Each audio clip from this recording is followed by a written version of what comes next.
Si Mama, nag-trip ng Korean food. Alam mo, buntis eh. Kunwari ka mga katapang na Korean. Japanese? Korean Japanese? restaurant sir. My girlfriend. We want eat Korean food. Oh, Korean? yes sir. Okay, wait. Ikaw na yung 안녕하세요. Di ko alam paano gamitin to. First time niya mag-Korean restaurant ha. Ganyan pag, ano yun? Ba't dalawang kamay gamit? Madali. Ano ba yan? Chopstick? Oo. No problem!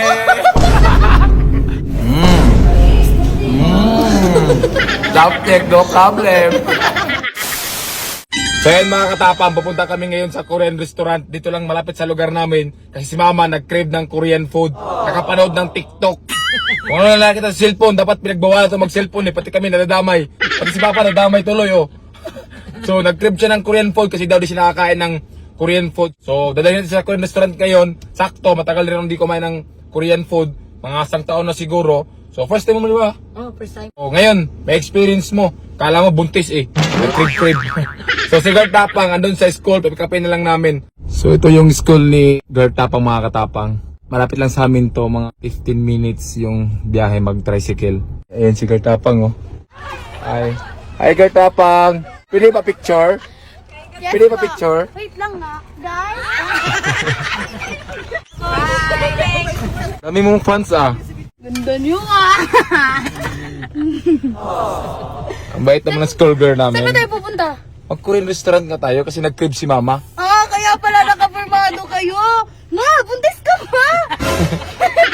May bunso na pala ako.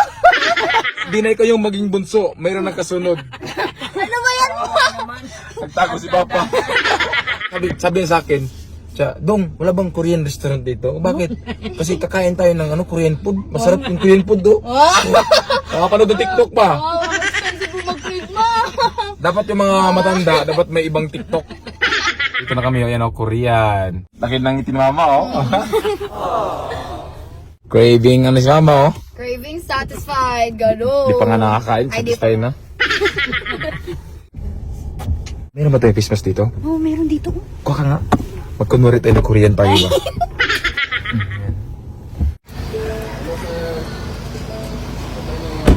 Hello?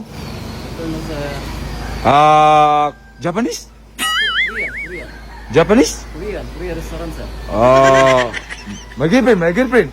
We want eat Korean food. Oh, Korean? yes sir. Okay, wait.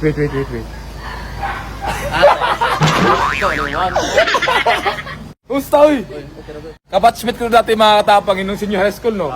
Kasmate kami dati yung senior high school. Dito ka na trabaho? Oh, yes sir. Yes bro. Yes, sir. Pagka mag-sir, kala mo di kasmate tayo eh.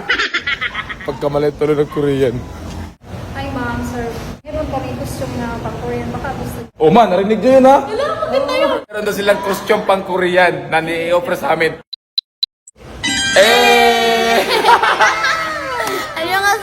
안녕하세요. May mga katapang din namin in-expect doon na meron pa silang Korean costume dito eh no? Yan yung probahan nila oh. Kala mo naman nasa Korea eh. Oh, tara. Sige. Ice. Dapat mag-Korean tayo magsalita. Oh, sige. Apakara, matanda na. Maganda. Parang mga kungkupanda. Ayan na yung pagkain mo. Oh. Yan yung mga pagkain ng mga Koreano. Ilaw na baboy. Ano nga to, ma'am? Lettuce. Ito. Di naman kasi alam yung mga pagkain ng mga Korean eh. Kimchi, seaweeds, fish cake. This one is cucumber. Ang tanong dito, ma'am, di namin alam kung paano tulutuin. Oh, ayan na. Nilagay na sa lamisa na may apoy pa. Di alagad ang lamisa may apoy pa, no? Kala mo talaga sanay mag-Korean restaurant.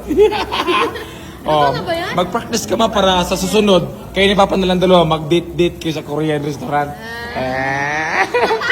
Ba't parang si Mama lang yung masaya, si Papa hindi?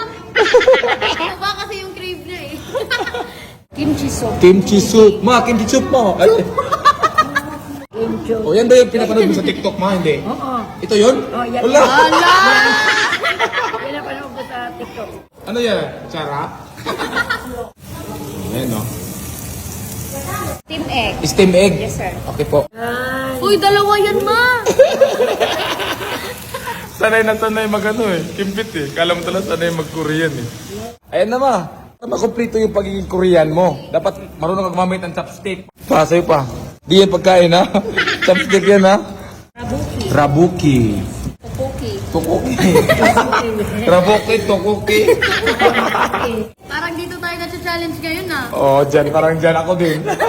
Di ko rin alam paano gamitin to. Ba, hindi ganyan paggamit pa?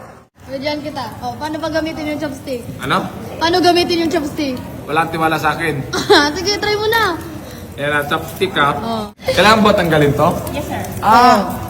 Okay. Oh, di ba? Sige, try. Kunin ko ha. Sige. Oy, wag kang ganyan. Dahil meron akong dala dito na Ano ba yan? chopstick. Oo. No problem. No problem. Dinog-show yung Korean Oh. restaurant. Ganyan lang yan, sis. Ano ka ba? Ano ba? Oh. Wala si Papa, oh. Sige pa, subo mo pa. Oh, wag ka na magpakahirap dyan. Sayang ang outfit mo, sis. Ay.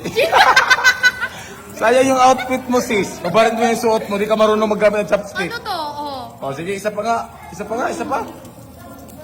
Oh, first time niya mag-Korean restaurant, ha? Ganyan pa. Ano yun? Ano yun? Ano yun? Ba't dalawang kamay gamit? Madali. Sige. Hindi ganyan na. Hindi ganyan. Pakid-trip ka tapos di mo alam.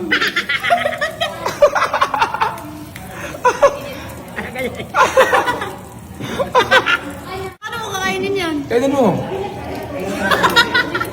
Hindi kinaya yung chopstick. Pinalitan ng kutsara. Ano ma? Craving satisfied ba?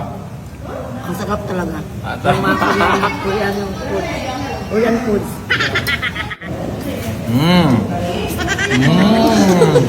Chopstick, no problem. Ikaw muna dito. Parang di tayo classmate dati ah. Classmate ko dati mga katapang. Sabay kami mag-class nito. Oh, batchmate din kami nung senior high school. Balita ko may anak ka na daw. Oh, isa na. Isa anak mo na. Ikaw. Wala pa. Mga anak pa lang. Mamasko. Sakto mamasko. Oh. Yan. Classmate. O, di balik ka sa trabaho mo dun.